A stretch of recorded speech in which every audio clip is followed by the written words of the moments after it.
The Sixers season over? Just when you thought it couldn't get any worse for the Sixers, Tyrese Maxey is now out for multiple weeks. Can't win a championship when your big three are hurt. This is just crushing news for the Sixers.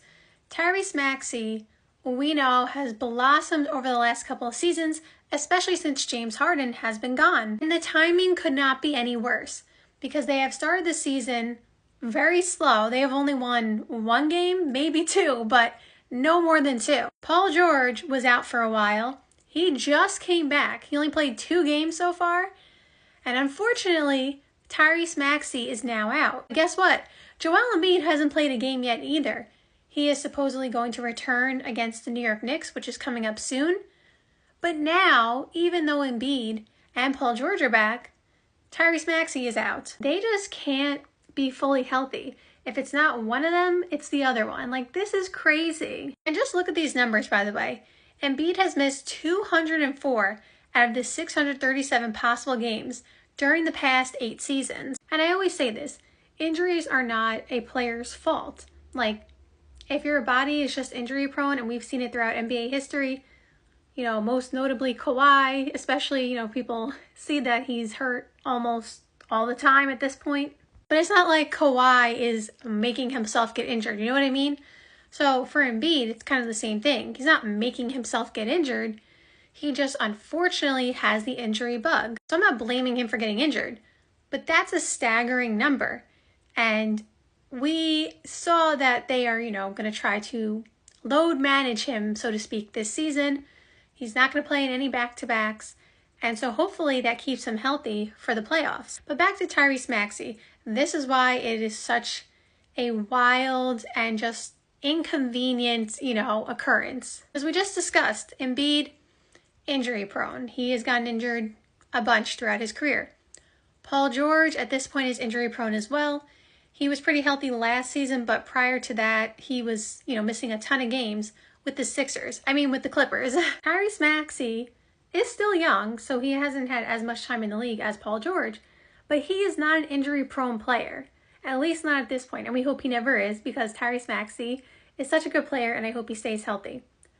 But now it's just like bad luck, because what are the odds that Tyrese Maxey gets hurt as soon as Paul George comes back, and as soon as Embiid is about to return, and he's not an injury-prone player, and he gets hurt. And like I said, not only is it poor timing and just such a sad occurrence. Like I said, we wish Tyrese Maxey, you know, to be healthy. But they already got off to one of the slowest starts. If the Milwaukee Bucks didn't get off to a slower start than them, the 76ers would literally be dead last in the Eastern Conference. Luckily for them, the Bucks have not been any better. And to be fair, like we just discussed, the Sixers have had a ton of injuries. The Bucks haven't had all the injuries that the Sixers have had, and they're still losing more games. I mean, the Bucks don't have Chris Middleton. He is out indefinitely, so that is a huge injury. I'm not trying to, you know, not say that that's not important. But when you're missing Joel Embiid, an MVP in the league, and Paul George, and you only have Tyrese Maxey, I feel like the Sixers have the edge in that sense. And because the Sixers are so far down, they have to make up for all the losses they just had.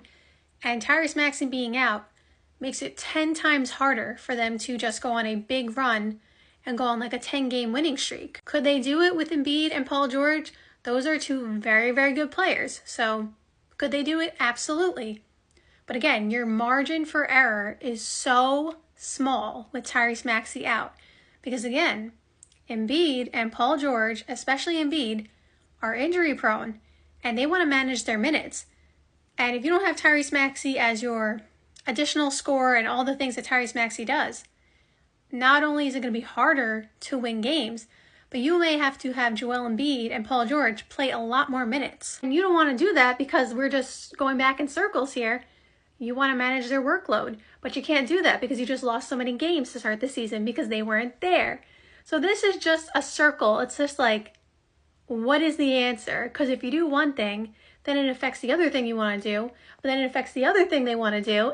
So like, they're in a really tricky situation. They are basically walking on eggshells. Like, they have to time and just make everything perfect in order to make sure that everybody stays healthy until Tyrese Maxey comes back, and then the workload and minutes distribution can go back to normal. It's just really unfortunate because I loved the Paul George pickup, because putting injuries aside, I was saying there's not much better of a fit than having those three together, Maxey, Paul George, and Joel Embiid, because they all do different things in a way. Like, yes, they all score, but they score differently, and they aren't like stepping on each other's toes doing their thing. So in terms of fit, I was like, wow, this is like one of the nicest big three fits you can have.